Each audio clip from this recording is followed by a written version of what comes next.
দেখো বোন, প্রথম কথা, ছেলেদের মন পাওয়া তো সহজ না, ছেলেদের মনের মতো হওয়া অত সহজ না। সব ছেলে কিন্তু রূপ খুঁজে না, সব ছেলে সাদা চামড়াও খুঁজে না।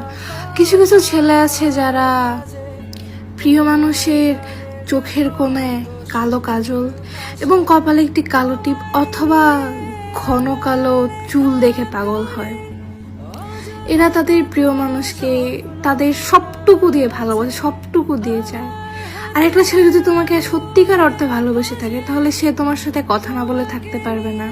সে তোমার জন্য সব কিছু করতে পারবে, সব সব বুঝো, এবং তোমাকে শাসনও করবে। তবে এই শাসনে তোমার বিরক্ত হলে চলবে না, কারণ শাসন সেই করে যে ভালোবাসতে জানে, যার অধিকার আছে। আর এই শাসনের পিছনে লুকিয়ে থেকে তোমাকে হারানোর গভীর ভয়, তোমাকে অন্য কারোর পাশে সহ্য না করতে পারার বেদনা। এমন ছেলে পেতে ভাগ্য লাগে বোন।